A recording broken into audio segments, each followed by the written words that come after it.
Bonjour à tous. Jusqu'à quand la Guadeloupe sera-t-elle à ce point impuissante face à la montée des eaux dans l'agglomération pointoise? Quelle lecture faut-il avoir désormais de la situation politique de notre archipel et des rapports de force depuis la présidentielle? Comment le parti GUSR aborde-t-il la bataille à venir des législatives? Guy Losbar, président du département et de GUSR, est l'invité de Franc-Parler. Bonjour Guy Losbar. Bonjour. On vous a vu sur le terrain suite aux inondations du week-end dernier. Ce qui s'est passé, hélas, n'est pas nouveau. On a connu d'autres drames similaires par le passé, ces dernières années en Guadeloupe. Vous comprenez l'indignation? Tout à fait, d'autant plus que le département étant la collectivité des solidarités, donc très tôt, samedi matin, je me suis rendu d'abord à Pointe-à-Pitre, ensuite au Gosier et après aux Abîmes tout au long de la journée, et je me suis rendu compte de l'ampleur des dégâts et la détresse des personnes concernées. Donc il y a deux aspects. Dans un premier temps, c'est la solidarité. Il faut pouvoir exercer la solidarité. Donc nous-mêmes, au niveau donc, du département, nous avons mis en place la régie d'urgence qui permettrait à ce que les personnes en situation puissent recevoir une indemnisation, un chèque de 300 € pour au moins les premiers équipements, acheter un matelas, enfin cela. Et donc tout au long donc, de cette semaine, c'est ce qu'on a pu réaliser. Mais au-delà de cette solidarité, cette première urgence, nécessité qu'il puisse y avoir un fonds de secours. Donc j'ai interpellé l'État à ce sujet. Et également la déclaration de catastrophe naturelle, ce qui sera effectif puisque j'ai eu une réunion avec le ministre, ensuite avec le préfet, et cela va se traduire dans les jours à venir. Mais au-delà de cet aspect de solidarité, il est vrai qu'il faudrait que nous puissions éviter qu'à chaque pluie diluvienne, et lorsqu'on connaît la zone où nous vivons, cela peut être fréquent, éviter que la population soit toujours dans cette situation. Ce que je me suis rendu compte avec certains administrés, qu'il y a un problème d'entretien des cours d'eau, donc nécessité d'un curage systématique, régulier. Nous-mêmes au niveau donc, du département, ce n'est pas une compétence départementale, mais depuis cette semaine, nous intervenons sur un certain nombre de cours d'eau, et je prendrai l'initiative avec le département, avec l'État et les EPCI qui ont cette compétence en termes de GEMAPU et GEPU, donc pour qu'il puisse y avoir un véritable plan et permettre que, pas ce mois-ci, mais en tout cas qu'il puisse y avoir des solutions, d'autant plus qu'on sait que c'est dans les zones des Abîmes, Gosier, oui, c'est toujours pareil. Voilà, ce sont les mêmes zones qui sont concernées, et comment trouver une solution. Cela montre deux choses. Absence peut-être de planification dans le cadre de l'aménagement et du développement des territoires, qui impacte, qu'on le veuille ou pas, aux responsables politiques, mais cela montre aussi une certaine incivilité, puisqu'on a pu voir des constructions sur des cours d'eau, des constructions dans des zones particulières, et qui est liée à une culture, mais aussi, souvent, ce sont dans des secteurs où les conditions de vie sont les plus faibles, et qui imposent que des constructions sans pour autant que les normes soient tout à fait respectées. Quelles décisions concrètes seront prises pour éviter que l'histoire ne se répète? Parce que ce n'était même pas un cyclone là. Décisions concrètes, comme j'ai dit, au-delà de l'aspect solidarité, mais que les différents acteurs se mettent ensemble. Donc nous, en tant que président du département, ce que je dis, ce n'est pas une compétence du département, mais je ne peux pas me rendre compte de cela et ne pas agir. Donc en appui avec le syndicat SMEG, qui aujourd'hui est l'organisme unique pour gérer sur l'ensemble du territoire, voir comment on peut mettre un plan pour résorber donc, ce problème. Mais je préfère avoir un discours honnête. Les choses ne vont pas se régler en un mois, ni même en une année. Le curage va peut-être améliorer la situation, mais au-delà du curage, il y a le recalibrage des cours d'eau, recalibrage donc, de l'assainissement, et cela nécessite que tous les acteurs puissent se mettre ensemble. Quand vous voyez par exemple l'état de la plage de la Dacha au Gosier, tout ne peut pas être mis sur le compte de la fatalité et de la faute à pas de chance. Non, mais je suis entièrement d'accord, puisqu'il faut se dire aussi, puisque c'est surtout en tant qu'ancien maire, certaines villes ont connu un développement sans pour autant que les choses soient planifiées. Donc si bien on se retrouve avec des réseaux non adaptés, des routes non calibrées, des assainissements non adaptés également qui ne suffisent pas, et tout cela, lorsque les normes de sécurité, les pluies ne sont pas respectées, on se retrouve face à ce problème d'inondation, ou voir ce que vous évoquez pour la Dacia. En tout cas, la solidarité du département est à l'œuvre, visiblement. Hein? Oui, la solidarité est à l'œuvre. Nous sommes la collectivité donc, des solidarités, donc c'est tout à fait normal. Mais moi, en tant que responsable politique guadeloupéen, il ne faut pas se contenter d'une solidarité. Ce qu'il faut, c'est que nous puissions régler les problèmes. Et c'est en ce sens que je dis, quelles que soient les compétences, moi, je prendrai des initiatives pour qu'à côté des EPCI et voire du syndicat, que nous puissions avoir une évolution, une amélioration. Mais comme j'ai eu l'occasion d'expliquer aux administrés, il ne faut pas qu'ils s'attendent que bon, dès 2022, ce problème sera réglé. Mais ce qu'il faudrait, c'est qu'ils puissent voir l'évolution. Et je pense qu'il faudrait un véritable copil entre les différents acteurs avec des comptes rendus d'étapes pour voir l'évolution. Oui, on a l'impression de vous entendre parler du dossier de l'eau, c'est pareil. Non, le dossier de l'eau, aujourd'hui, n'est pas dans la même situation. Puisque vous savez, ce qui créait le problème, c'est que nous avions plusieurs organismes qui géraient l'eau. Aujourd'hui, il y a un syndicat unique. Donc le syndicat unique, il y a un seul acteur. Donc pour son fonctionnement, on a vu, département et région, nous avons garanti 50 millions. L'État a confirmé qu'ils vont pouvoir intervenir en termes d'investissement. Donc ce qui voudrait dire, au fur et à mesure, le problème va se régler. Puisque aujourd'hui, on sait qu'il y a 60% de pertes dans les fuites d'eau. Donc cela nécessite un temps et pour pouvoir régler ce problème. On sait qu'il faut revoir la canalisation. Mais le problème qui se posait autrefois, le cercle faisait des interventions, ensuite il fallait qu'il soit payé par Eau d'Excellence, ensuite Eau d'Excellence avec la régie de Sainte-Rose. On sait très bien que cela générait tout un ensemble donc, de problèmes. Première solution, qui est qu'un seul opérateur. Et je suis convaincu que dans 2, 3, 4 ans, nous verrons les résultats. Il est vrai qu'aujourd'hui, cela fait 6 mois que l'opérateur a été créé. On se dit, ouais, mais il y a un nouvel opérateur, j'ai toujours pas d'eau. Même s'il y a déjà... Et ça, vous pouvez l'entendre. Même s'il y a, non, je l'entends. Mais c'est mon rôle aussi donc, de l'expliquer. Qu'est-ce qui se passe? Quand vous avez un problème d'électricité, vous n'allez pas voir le maire. Quand vous avez un problème de téléphone, vous n'allez pas voir le maire. Et ce que je souhaite, c'est que dans 2-3 ans, lorsque nous aurons le syndicat constitué et qui met en place tout un ensemble d'actions, que lorsqu'on aura un problème d'eau, on ne pensera même pas à l'OSBAR, Chalus, préfet ou maire, mais qu'on dira c'est le syndicat et les problèmes vont se régler comme c'est le cas en matière de réseau électrique ou réseau téléphonique. Nous devrions arriver à ce stade et je suis convaincu que nous allons y arriver. Oui, aujourd'hui, c'est plus un problème de management du syndicat. Problème de finances aussi, non? Mais de finances, vous savez, les finances, quand il y a une volonté, on met en place des stratégies, on peut trouver des finances. Parce que qu'est-ce qui se passe? Aujourd'hui, département et région ont garanti un prêt de 50 millions. On sait très bien que la facturation n'est pas encore à 100%, donc il y a beaucoup de personnes qui n'ont pas encore reçu leur facture. En plus, ils ont reçu cette première facture qui correspondait à 6 mois de consommation. Et aujourd'hui, je crois que l'encaissement est de l'ordre de 40%. Mais vous imaginez bien que lorsque l'encaissement sera de 60-80%, l'eau pourra payer l'eau. Ah, très bien. La réponse majeure à la majeure partie des problèmes du pays, Guy Losbach, réside dans la capacité de la région et du département à travailler vraiment de concert. Vous avez parlé de votre contrat de gouvernance concertée, vous avez mis en place les commissions mixtes avec la région, mais pour l'instant ce ne sont que des intentions.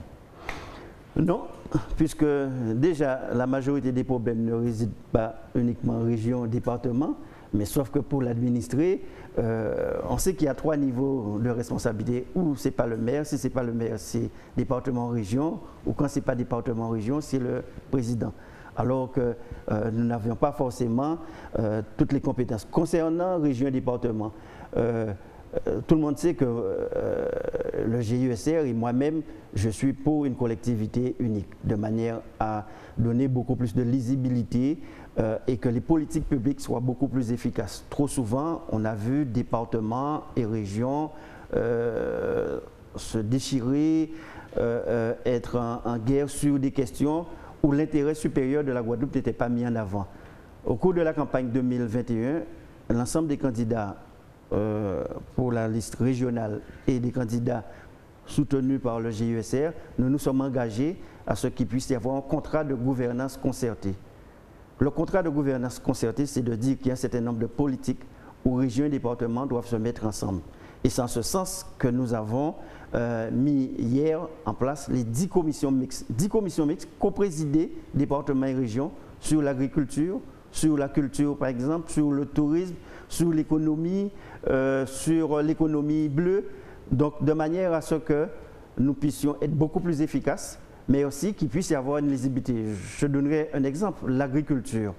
Aujourd'hui, la majorité des terres, ce sont des terres du département, alors qu'il y a une politique agricole que la région doit pouvoir mettre en place. L'irrigation, c'est une compétence départementale. Si les deux collectivités ne travaillent pas ensemble, nous ne pourrons pas atteindre des objectifs, nous ne pourrons pas être performants. Donc c'est en ce sens que nous nous mettons ensemble. Et d'ailleurs, ce que nous disons, on doit pouvoir atteindre l'autonomie alimentaire. L'autonomie alimentaire, ce serait illusoire.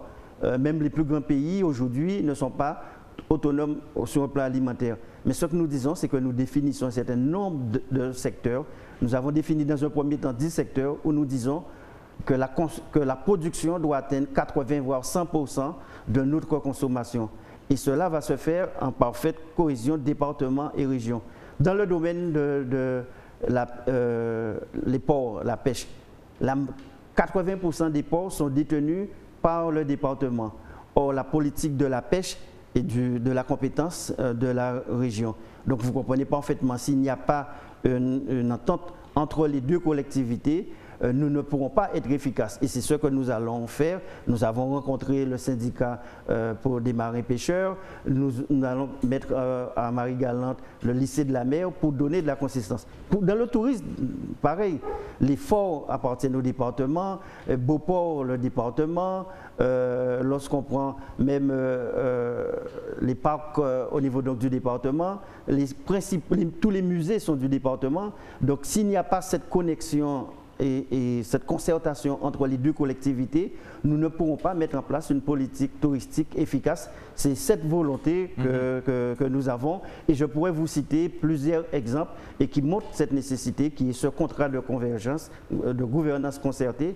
Et les deux administrations vont se réunir tous les 15 jours, les directeurs de cabinet, mais également chaque semaine les référents, puisque chaque collectivité a défini donc des référents.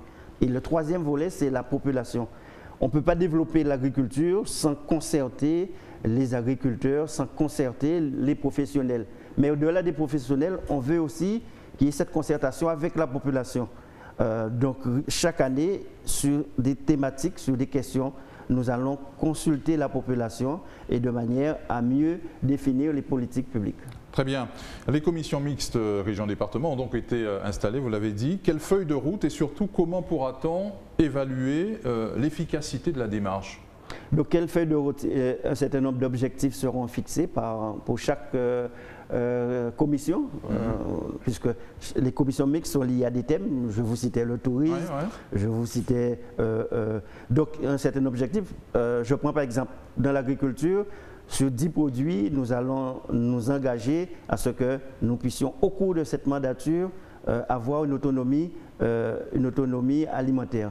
Donc dans ce cadre-là, il y aura un montant qui sera fixé, des seuils, et chaque année, il s'agira pour nous de dire, bon voilà, la consommation était de 20%, la production était de 20% de la consommation. Voilà, cette année, grâce aux mesures que nous avons pu mettre en place, la production est de 40%. Ensuite, jusqu'à ce que nous atteignions d'ici 2028 les 80 voire 100%, puisque c'est illusoire de penser que c'est 100%. Mais ce que nous voulons, en tout cas sur un certain nombre de produits, que la production guadeloupéenne puisse atteindre 80%. J'expliquais pour les marins pêcheurs, on sait aussi qu'il y a un problème de renouvellement. Lorsqu'on va mettre l'école de la mer, il y a tout un ensemble donc, de métiers nouveaux qu'on va pouvoir former. Et chaque année, on pourra faire le point en disant, voilà, on a permis l'installation de 2 nouveaux marins pêcheurs. On a permis la formation de dans tel domaine des métiers de la mer d'un certain nombre donc, de Guadeloupéens. Très bien. Guadeloupe Unie, Guy Losbar a tiré tous les enseignements du vote de la récente présidentielle en Guadeloupe? Mais je pense que tout parti, voire comme tout Guadeloupéen, puisque cela a été sans doute un électrochoc, on a vu au premier tour vote à plus de 70% pour Jean-Luc Mélenchon, et nous avons vu au deuxième tour un vote pratiquement 70% pour Marine Le Pen. Bon, lorsqu'on regarde, on voit que ce sont les mêmes électeurs, en très grande partie, qui ont voté Mélenchon et qui après ont voté Marine Le Pen.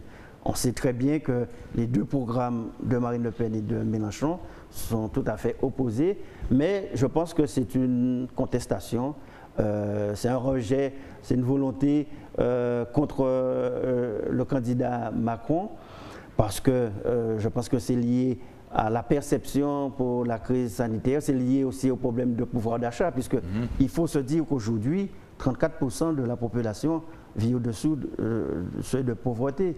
Il faut se dire aussi que 80% de la population guadeloupéenne est éligible pour les logements sociaux, donc qui montre le niveau de revenu.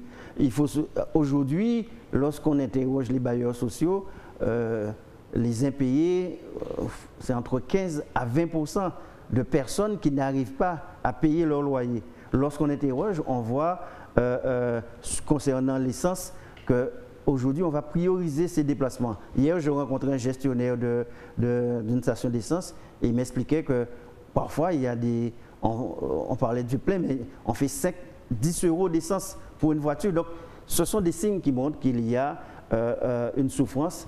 Et après, cette souffrance peut se traduire en un vote de mécontentement, de contestation. Il appartient, nous, responsables politiques, puisque moi, j'ai une double responsabilité, puisque je suis responsable d'un parti donc, qui a une vision pour le pays, qui doit donner des orientations. Mais en même temps, je suis président donc, du département, plus chargé des solidarités. Et en plus, dans le cadre de ce contrat de gouvernance, il faudrait que nous puissions apporter donc, des réponses. Apporter donc, du concret pour que nous soyons beaucoup plus crédibles auprès de la population. Oui, se pose un problème de crédibilité, vous l'avez dit. Là. Oui, un problème de crédibilité parce qu'il y a une telle souffrance, mais en même temps, il y a une forte impatience aussi. Puisque, comme je vous disais, quand on explique le problème d'eau, mais en fait, on va se dire, on pas de l'eau en robinet en moins, Carlos bac à faire, etc. Alors que ce qui devrait être fait, nous sommes en train de le faire. Après, c'est attendre qu'il puisse y avoir donc, les résultats. Moi, je suis celui qui dit, je suis en fonction, il m'appartient d'apporter donc des solutions, d'apporter donc des réponses. Je ne serai pas celui qui va dire c'est la faute avant ou après, en fait, etc. Mais n'empêche qu'on ne peut apporter donc des réponses, mais ce n'est pas ni en 2 minutes, ni en 3 minutes les choses peuvent se faire. Ce qu'il faudrait, c'est qu'on puisse voir aussi que quel que soit son niveau de responsabilité, qu'est-ce qui est mis en place et qu'on puisse se faire confiance. Puisque le gros souci aussi, c'est qu'il n'y a plus, on ne croit pas. Ce n'est pas que le Guadeloupéen ne croit pas seulement aux élus, il ne croit pas non plus aux chefs d'entreprise, il ne croit pas non plus aux responsables, enfin d'une certaine manière, puisqu'on ne croit pas suffisamment en nous-mêmes. Et je le dis souvent, si tu ne crois pas en toi-même, en ton pays, aux potentialités de ton pays, c'est compliqué que les choses puissent avancer. Et nous qui avons en charge le devenir, faire en sorte que les choses s'améliorent, bon, je suis conscient que nous sommes les premiers cibles.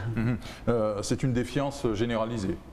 Oui, c'est une défiance généralisée, mais qui complique la situation. Mais lorsque vous faites les choses avec conviction, avec engagement, ce qui est mon cas, et d'ailleurs, quelles que soient les décisions que je dois prendre, si j'estime que c'est une bonne décision pour le pays ou dans l'action que je mène, je prends ces décisions. Parfois, ça soulève quelques mécontentements, quelques réactions. Mais lorsqu'on fait de la politique, on doit avoir le courage et la conviction donc, de ses propos, de sa vision. Et une certaine capacité d'encaissement. Oui, une certaine capacité d'encaissement, puisque bon, ce n'est pas toujours évident de pouvoir entendre toutes les critiques. Mais il y a des critiques constructives, mais il y a d'autres critiques, parce qu'aujourd'hui, ce qu'on peut reprocher, c'est qu'il y a une forme de haine qui se développe et que les réseaux sociaux facilitent. On pouvait être contre les idées, contre les propos de quelqu'un, mais sans susciter forcément la haine. Or aujourd'hui, dès lors qu'on est contre, parfois cela se traduit sur une forme de haine, et ce qui est un peu dommage. Il était compliqué pour vous, Guy Losbar, et pour vos alliés, de faire campagne pour Emmanuel Macron. Votre parti avait montré beaucoup plus d'engagement en 2017. Non, nous avons fait la campagne présidentielle, surtout au deuxième tour. Au premier tour, il était quasiment impossible, puisque chaque tentative de réunion, on avait le collectif qui venait, qui interrompait, c'était pratiquement impossible de faire des réunions. Donc à tel point que nous avons même dû faire un Facebook Live pour le premier tour. Au deuxième tour, il est vrai que nous avons tenu un certain nombre de meetings, un certain nombre de réunions, mais je suis quelqu'un qui dit la vérité. On sentait toute la réticence et toute la crainte, et toute la crainte de pouvoir participer à cette réunion. Et il y avait tout type de prétexte pour ne pas y être. Mais moi, je suis quelqu'un qui affirme ses engagements et ses convictions. Et c'est en ce sens que nous avons pu faire campagne. Et nous étions conscients aussi que compte tenu de la perception de la gestion de la crise sanitaire, des problèmes d'obligation vaccinale, etc., qu'il y aurait ces difficultés. C'est dans ce contexte de poussée des extrêmes, de vote de rejet, ici, du président réélu, que se dessinent les législatives à venir. Vous pariez sur un retournement de l'opinion et sur un vote utile, ou vous avez des craintes? Non, quand on fait de la politique, on doit être réaliste. La peur n'est jamais bonne conseillère, donc je ne suis pas quelqu'un qui fonctionne avec la peur. Mais il faut être réaliste par rapport à cette situation.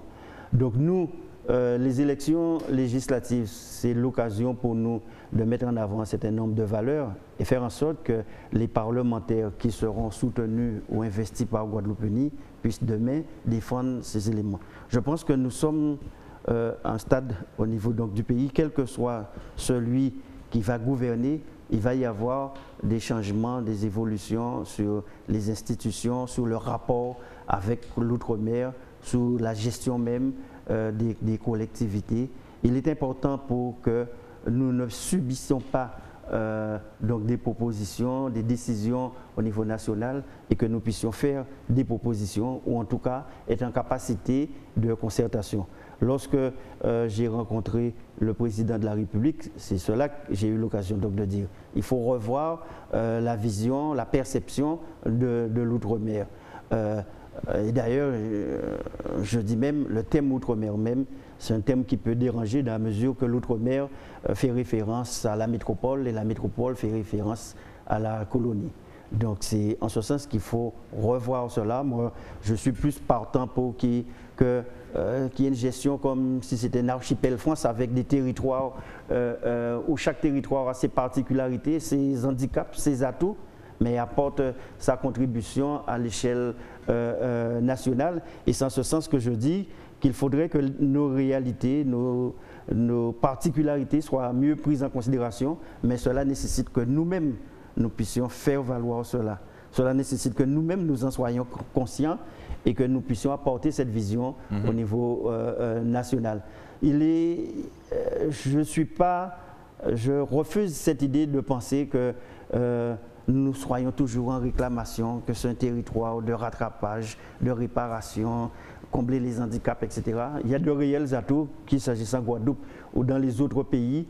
Il faut que nous-mêmes nous en soyons conscients, puisque si vous-même vous n'êtes pas conscient de vos capacités, de vos atouts, ce n'est pas celui qui est en face ou à côté de vous qui prendra conscience. Donc c'est aussi cette nécessité. Et c'est en ce sens que je dis, quoi en Guadeloupe, et qu'on ne soit pas toujours fataliste, qu'on ne soit pas toujours en train de dire, mais que fait la région, que fait le département, que fait Macron ou pas. Il faut que nous-mêmes, on puisse se dire, moi aussi, qu'est-ce que j'apporte à mon pays? Quelle contribution? Et on voit qu'il y a beaucoup de jeunes, beaucoup d'initiatives qui sont prises dans des contextes, dans des situations hyper difficiles et qui réussissent. Donc il faut qu'on soit dans cette démarche de réussir.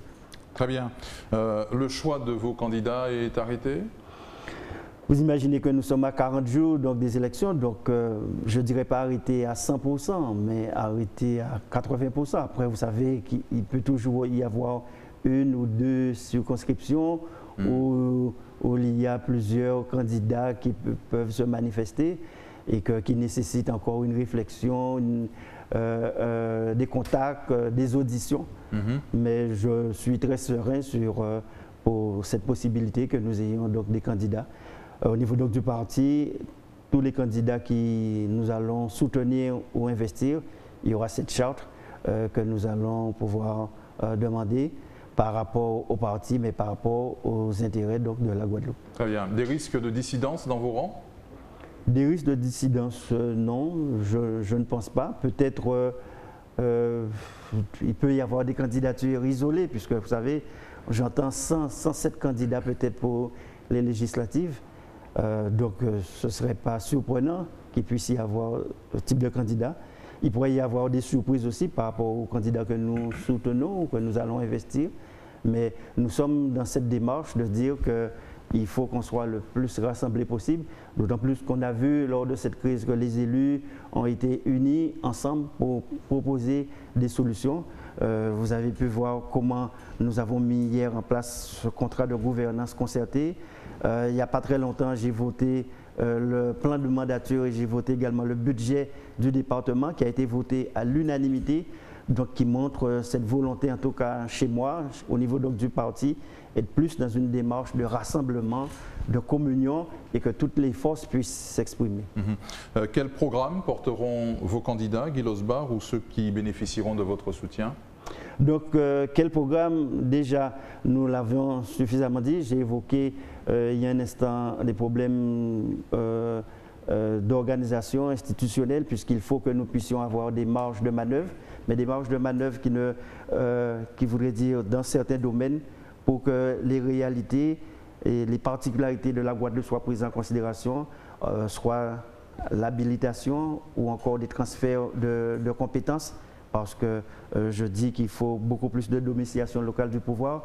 Il faudrait aussi cette connexion avec les Outre-mer, puisqu'aujourd'hui, je pense que Guadeloupe, Martinique, Guyane, Réunion, nous devrions être en stratégie commune, en front commun, pour pouvoir être beaucoup plus fort auprès donc, de l'État, auprès donc, du gouvernement, et arrêter les rivalités qu'on pouvait souvent mettre en avant. Et nous sommes déjà dans cette démarche. Nous sommes en contact avec le président de la Martinique, le président de la Guyane et de la Réunion. Nous aurons des réunions très bientôt pour concrétiser cela. Également sur les grandes questions concernant l'eau, les questions, l'eau que vous évoquez, cette nécessité que, au-delà de l'intention, de la volonté donc de contribuer au financement de l'investissement, qui est un véritable plan de financement sur à peu près 10 ans avec l'engagement réel de l'État. Dans le domaine de l'énergie, on le voit aujourd'hui, quels peuvent être les impacts du pétrole sur le coût du pétrole. Or, aujourd'hui, c'est l'énergie fossile. Et comment expliquer que nous ayons une stratégie sur l'énergie fossile alors qu'en réalité, nous avons l'éolien, nous avons marine, nous avons également la géothermie et l'hydrogène qui aujourd'hui, ce sont plus des énergies nouvelles et qui pourraient être une véritable stratégie pour la Guadeloupe. D'autant plus que même le financement des collectivités est basé sur la taxe sur le carburant et on sait très bien que au fur et à mesure, nous aurons moins de véhicules qui s'expliquent pour des raisons écologiques, mais aussi pour des raisons politiques. Donc ce sont ces différentes questions qu'il va falloir en débattre. Le problème de l'environnement également, puisque nous sommes un territoire avec tous les risques. Il y a 2 ans, j'avais proposé qu'il puisse y avoir un fonds d'urgence, de manière à ce que, avec la contribution collectivité, de population, un peu tout le monde, que lorsque nous sommes en situation de catastrophe naturelle, qu'on puisse réagir. Nous avons vu le week-end dernier une petite pluie, tous les dégâts que cela pourrait causer. Donc ce sont donc des questions qu'il va falloir anticiper et c'est le rôle donc, des parlementaires de pouvoir défendre ces différents dossiers, mais surtout revoir le rapport avec l'État, avec le gouvernement. Non pas que nous subissons des décisions, mais qu'il y ait cette concertation, que nous soyons en partenaire, que les choses soient co-construites. Et ce sont tous ces éléments que j'ai eu l'occasion de faire prévaloir auprès du président de la République. Très bien. Durant ce 2e quinquennat Macron, Guy Losbar, nos élus se feront-ils davantage respecter pour ne pas être taxés d'aplaventrisme? Les élus se feront maximum respecter. En fait, le problème qu'il y a, c'est que quand vous prenez une décision de soutien, je prends le cas, nous, au niveau du GFC, nous avons soutenu la candidature de Macron. Nous avons soutenu parce que en 2017, nous avons pris cette décision, nous avons fait le point sur le bilan, sur ce qui a été, ce qui n'était pas bon et comment envisager les prochaines années. Et comme je vous ai dit, ce qui a été dit, c'est que nous ayons beaucoup de proximité. Ce qui a été dit, c'est qu'il y ait cette concertation. Je viens de vous dire que nous soyons en partenaire et non pas simplement pour un soutien à un gouvernement. Ce qui est important, c'est que nous puissions faire évoluer pour avoir des marges de manœuvre. Quand vous prenez les candidats, ce n'est ni Marine Le Pen, ni Mélenchon qui pouvaient permettre cela. Et ce qui me rassure, c'est que le président de la République, lors de son intervention, a dit qu'il s'agit d'une ère nouvelle. Ère nouvelle, cette mandature ne sera pas la continuité de l'ancienne mandature. Ce qui montre, c'est qu'il a pris conscience de nos échanges, qu'il a pris conscience aussi, sans aucun doute, des différents votes sur les différents territoires. Donc c'est ce qui est important, c'est pouvoir avoir un interlocuteur pour discuter, pour anticiper un certain nombre de questions, puisque sinon, il y a un certain nombre de choses qui pourront être imposées au niveau de la Guadeloupe. Nous sommes un parti guadeloupéen, ancré sur les réalités guadeloupéennes, et c'est ce qui est déterminant dans les différents choix.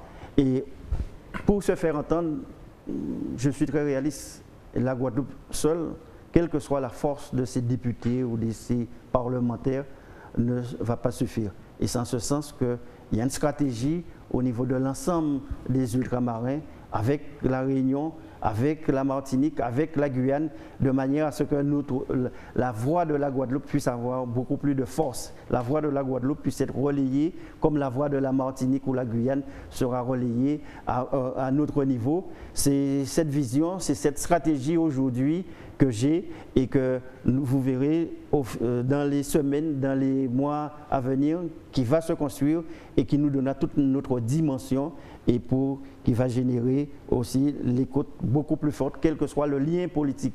Il y a le lien politique qui peut exister, mais il y a surtout la force des idées et lorsqu'une vision est claire, avec des stratégies fortes qui permettent d'avancer. Merci à vous, Guy Losbar, d'avoir accepté notre invitation et merci pour votre franc-parler. Merci. Merci à vous pour votre fidélité à notre rendez-vous du soir. On se retrouve très vite sur votre chaîne locale.